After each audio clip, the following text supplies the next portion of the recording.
Today, I want to answer the question, are modern families working? And I want to persuade you that they're not working, and that I know the real reasons why not. But first, I want to share a quick example of a day in the modern family. Perhaps you're a parent of a school-aged child. Perhaps your children will reach that age soon. Or perhaps it's a recent memory. Perhaps you're a grandparent of school-aged children. Whatever the case, put yourself in the place of a parent of a school-aged child on this typical day. You wake abruptly to your radio alarm, you swing out of bed, you get showered, scrubbed, brushed, and dressed in a hurry, you dash down the hall, hurry, hurry, you push a brew in the coffee maker, you whip up cereal and eggs, you prepare school lunches, you dash upstairs, you coax and pull your sleepy children from bed, you dash downstairs, fill the dishwasher, feed the cat, check a few emails, leave an important one unanswered because you just don't have time, shout for kids to come to the table, the kids arrive and eat, you swig coffee, you help locate socks, homework, backpacks, coats, mitts, cell phones, make sure the kids' hair is combed, teeth are brushed, clothes are clean, you nudge the kids into their coats, you push and pull on their boots and the just found mitts, and you make sure all the lights are off, the doors are locked, and you slam the back door shut. Sound familiar? I believe that today's families are isolated, harried, and very often overwhelmed with the multiple demands, from careers, making ends meet, housework, and caring for children.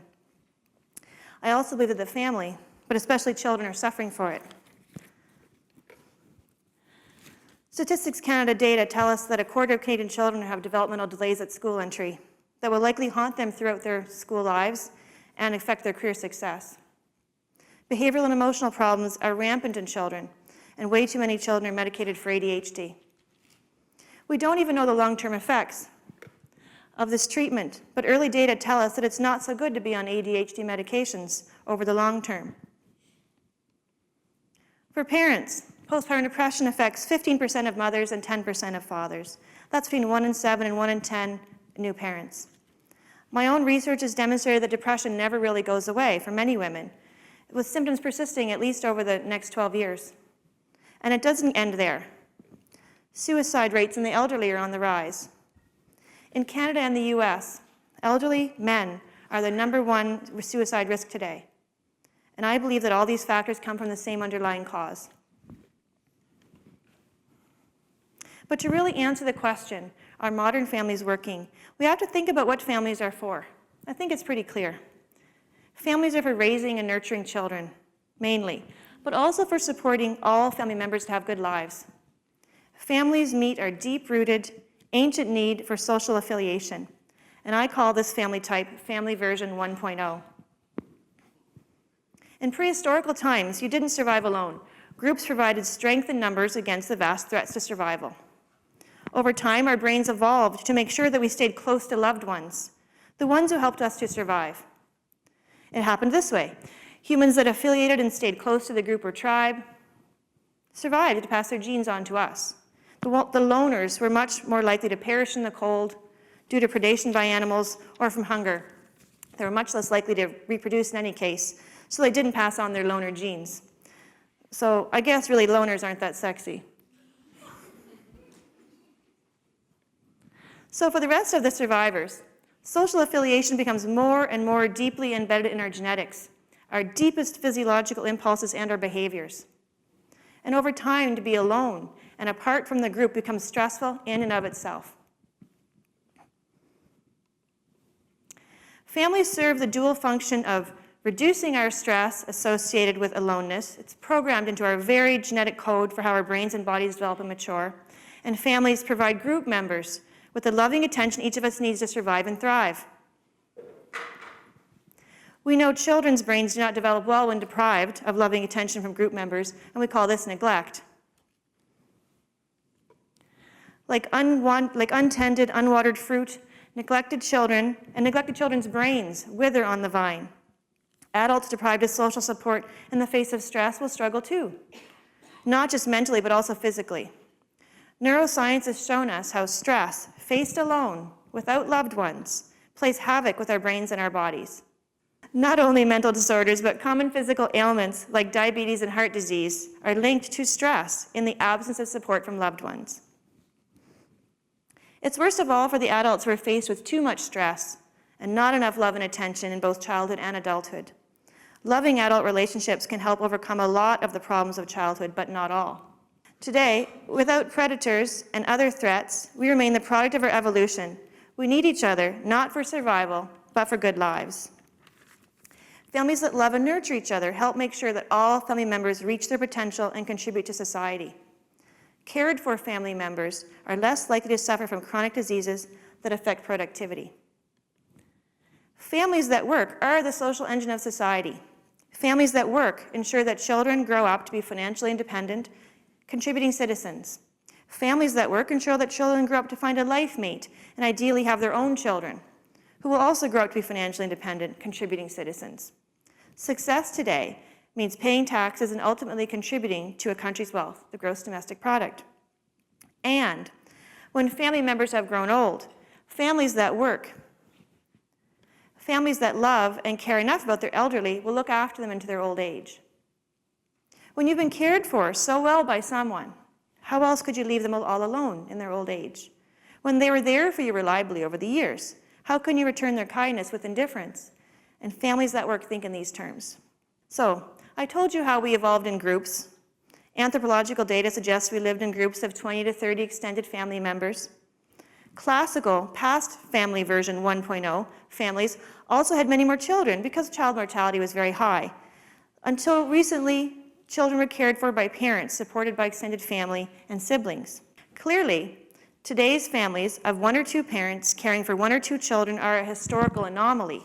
It's a new version of the family that I call Family 2.0. In other words, what's normal today is really not normal in the span of human history and evolution. Today, children need to be raised for the new knowledge economy, to be educated, adaptable, and cognitively flexible knowledge workers. This requires family environments rich in lots of loving, nurturing care and stimulation. You know, play. They need attention, they need someone to listen to them, they need time, and they need people who have the time for them. In other words, the historical anomaly of having 1 or 2 parents rearing 1 or 2 children was inadequate for ancient families. And I believe even more so today, when children need more rather than less attention to thrive. We need the extended kin network members more than ever in human history. But where are those family members now? For many families now, there just aren't enough responsible adults around to get all the jobs done, let alone nurture children towards success. And they need this to be successful and independent. How did this happen?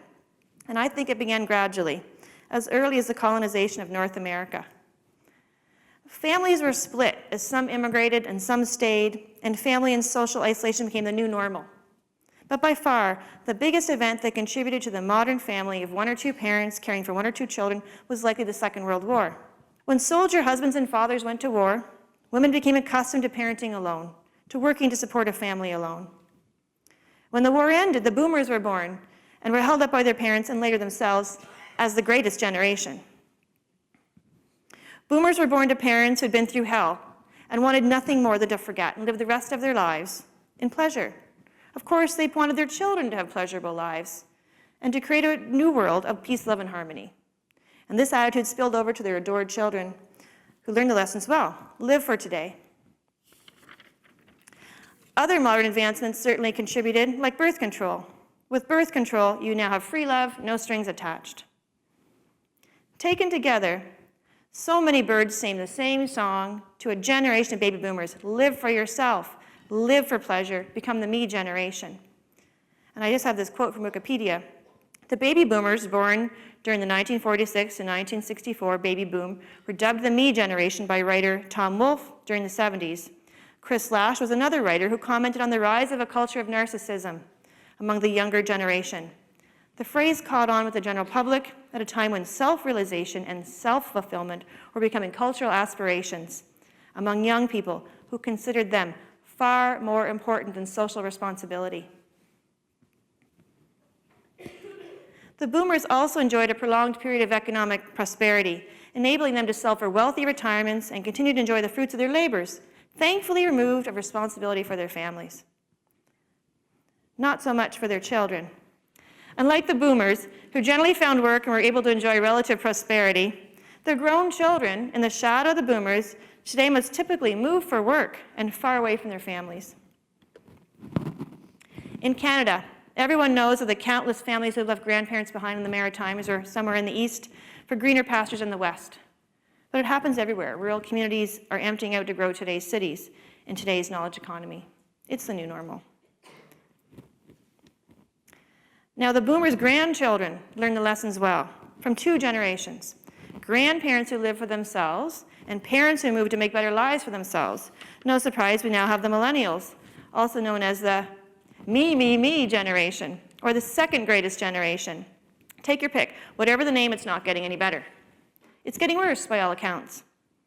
And unlike the suggestion made on the cover, unless this generation are able to undo millennia of evolution that has been the very reason for our survival and our success, unless they're able to dispense with our ancestral need for social affiliation with families as the most recognizable example, I think our culture and our society are in trouble. We need to do something, and soon. All of these historical events, cultural shifts towards narcissism, and scientific advances have created the perfect storm. Rather than boomer me generation and now the millennial me generation, we need a we generation. We need family 3.0. As a society, we must return to our ancient understanding that we are in this life together or we suffer the consequences alone. Our society, our very social fabric, families will no longer serve their evolutionary functions if we fail to recognize this ancient knowledge. We'll have lost the social machine we've relied on forever to nurture and raise children and provide a haven from stress for members so they can all contribute meaningfully to society. And due to the demands of the new knowledge economy and what it takes to turn out a high-functioning citizen today, we need more nurturing adults than ever to help kids meet their potential and thrive today. So to answer the question of whether modern families are working, I emphatically say no. Modern families are not working. They're not doing what they're designed to do, and the new demands on families require us to find a solution in family version 3.0. So what can be done about it? We have to perform a cultural trick. We need to re-engage the boomers and the millennials. Or really, we need to work to reestablish multi-generational families of parents, grandparents, and children at least. We can start with the boomer me generation. Ideally, re-engaging boomers will serve as a wake-up call to the millennial me generation. By all accounts, the boomers are still having a ball. With Freedom 55, they have the freedom to take care of their health and enjoy the activities they love. The opportunity to win them back, to make them see that there's more to life than living for me, is now. I don't think it'll be hard to nudge the in-betweens, the parents. I guess I could speak to that, as they will generally benefit from the help and attention, but it'll be hard for them to get used to, likely. To do this, we need three things: social pressure, slick marketing, and policy changes. But more than a trick, it's a hat trick. First, we need social pressure to address narcissism. We need to change social conditions so it's not cool to be narcissistic, like living only for yourself and for today, because it's hurting everyone, just like secondhand smoke. Much like it's not cool to smoke in public places or indoors anymore, narcissists need to be sent outside and out of doors in the rain or the snow to do their narcissism and lack of social responsibility alone. For example, when people first meet at dinner parties or other gatherings, new introductory questions need to be added, along with the standard, "What do you do for a living?" People need to ask questions that gauge the level of narcissism and social responsibility, like, "When did you last see your parents or your grandchildren?" And when the answer is "last year," your response should be a gasp of dismay, as though you whipped out a cigar in a non-smoking restaurant. People need to learn to become embarrassed to admit how little they see and support their family members. But first, we need to ask the questions. A little shame and blame may be motivating. The alternative is to pretend there's no problem with the modern family, and that won't help anyone. We also need, second, slick marketing from cradle to grave.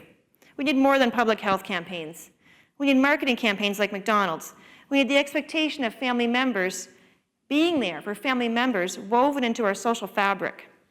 Like so many brands who figured out what so many of us are missing, their names instantly conjure up emotional themes that speak to the functions that families should provide. Families shouldn't lie to you, just like Coke won't, After all, Coke's the real thing. And like families, makes you smile.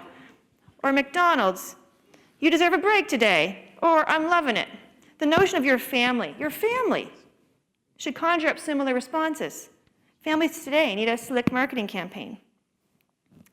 We also need social policies. I know, I love that. We had to put that in. We need social, public, and work-related policies and even tax incentives. We will still need a social safety net because there will always be exceptions like orphan children. But families should be woven into our social and work-related policies and as important as our freedoms and our democracy. We could provide tax rebates for grandparents who travel to visit grandchildren and children and provide short-term help with childcare. We could have policies to support family reunification in Canada, like tax incentives for grandparents to move near their grown children, or vice versa. I would bet that grandparents who see their children more are more engaged and live longer, healthier lives. Workplace policies that enable grown children to connect regularly with their aging parents would also be helpful. In the past, you needed to leave your family for work. And now with the internet, you can remain with your family and work remotely, no problem. In fact, this could be made a requirement, like vacation time. After all the evidence suggests that spending time with loving and nurturing and supportive family members is good for you. And this would give family vacation a whole new meaning. Health and social services agencies could do more to engage families in caring for their own, focusing more on supporting families to be independent than stepping in and doing for them. Health and social services professionals will remain busy. They can help families support each other through guiding grandparents and parents about the best strategies to help kids reach their potential. They can help families by helping parents understand and work with their own parents through family therapy and counseling as needed. It will be very hard at first to become family version 3.0, the we generation, and a risk for families that haven't been that close before. But it's got to start somewhere, or really it's the end of something that sustained our species since before time. And I'm not ready to jump into that abyss. Are you? So, let's revisit our early morning scenario with the we generation morning. This time, you wake to your radio alarm, you swing out of bed, you get showered, scrubbed, brushed, and dressed. You walk down the hall to the kitchen, you whip up cereal and eggs and coffee, you find the kids' lunches that Grandpa helped prepare last night in the fridge and put them in the backpacks. You wonder what the kids at school will think of sardine sandwiches, but laugh at how they all laughed making them. You think back on the fun evening Grandpa and Grandma spent with the kids and us. You think, so nice that they are here to help. What a difference that makes to our morning. Tonight I'll drop by their place after the kids' music class to thank them and see how they are. I hope Dad's arthritis is a bit better. Then you walk upstairs to coax and pull sleepy children from beds. You think, my emails can wait because I'll arrive at work on time, thanks to Grandma and Grandpa. So I believe there's a huge and mostly missed opportunity for the boomer me generation to be more present in the lives of their children and grandchildren. We all need to set examples for the millennial me generation. We need to take the best of family version 1.0 of large extended families caring for children and each other, merge it with family 2.0, and create a new version, family 3.0, family members working and caring for each other together in the we generation. Thank you.